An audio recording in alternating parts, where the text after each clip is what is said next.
महाराष्ट्रातील महत्त्वाच्या बातम्या फक्त 10 मिनिटात. या चॅनेलला अजूनही सबस्क्राईब केलं नसेल तर आत्ताच करा.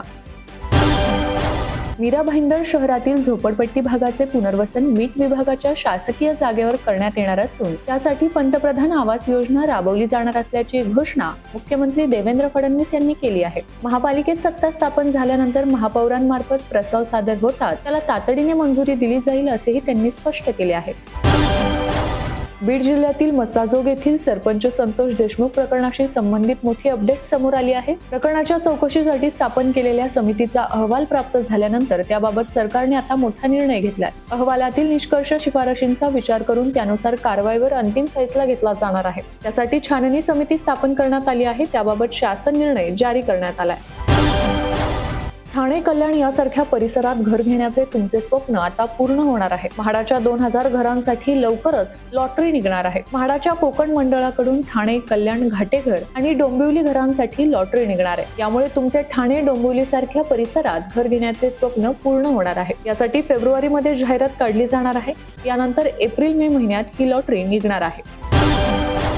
शिवसेना उद्धव बाळासाहेब ठाकरे पक्षाला मुंबईत मोठा धक्का बसला आहे. अंधेरी पूर्व येथील ठाकरे सेनेचे उपविभागीय प्रमुख असलेले अशोक मिश्रा यांनी ठाकरेंना जय महाराष्ट्र केला असून आपल्या समर्थकांसह वर्षा बंगल्यावर मुख्यमंत्री देवेंद्र फडणवीस यांच्या नेतृत्वाखाली भारतीय जनता पार्टीत प्रवेश केला आहे. बीएमसी निवडणुकीतील तिकीट वाटपावरून मिश्रा हे नाराज होते. याच नाराजीतून त्यांनी हा निर्णय घेतल्याचं सांगितलं जात आहे. महापालिका निवडणूक निकालापूर्वीच उपमुख्यमंत्री एकनाथ शिंदे यांनी लातूरमध्ये मोठा धमाका केला आहे. लातूर महापालिका निवडणुकीच्या रिंगणात असलेल्या 17 अपक्ष उमेदवारांना एकनाथ शिंदे यांनी आपल्या शिवसेनेत ओढले आहे. मतदानापूर्वी शिंदे यांनी जोरदार मोर्चे बांधणी करत मराठवाड्यात विरोधकांना धक्का दिला आहे. यामुळे लातूरमधील राजकीय समीकरण बदललेली पाहायला मिळत आहे. लाडकी बहीण योजनेची अंमलबजावणी सुरू झाल्यानंतर अनेक ठिकाणी अपात्र महिलांनीही लाभ घेतल्याच्या तक्रारी समोर आल्या होत्या. त्यामुळे सरकारने आधार कार्ड, उत्पन्न प्रमाणपत्र, बँक खाते आणि डीबीटी तपासणी यांच्या आधारे पात्रतेची छाननी सुरू केली आणि ई-केवायसी प्रक्रिया अनिवार्य करण्यात आली. पण लाडकी बहीण योजनेसाठी 31 डिसेंबर पर्यंत केवायसी करण्याची मुदत आता संपली असून राज्यातील 30 लाख महिलांनी अद्यापही ई-केवायसी प्रक्रिया पूर्ण न केल्यामुळे या महिलांचा लाभ आता बंद होणार आहे.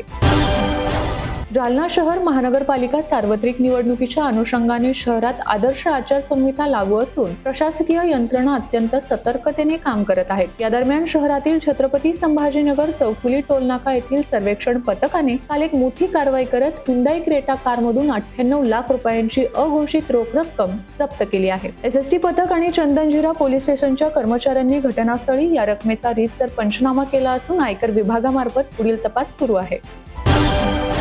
ऐन महापालिका निवडणुकीत एमआयएमचे खासदार असुद्दीन ओवैसी यांनी पंतप्रधान पदाबाबत मोठं वक्तव्य केलं आहे. सोलापुरात प्रचाराला आलेले एमआयएमचे खासदार असुद्दीन ओवैसी यांनी एक दिवस भारतात हिजाब घालणारी महिला देशाची पंतप्रधान होईल असा दावा केलाय. खासदारांच्या या दाव्याने आता राजकीय वर्तुळात चर्चांना उधाण आलं आहे.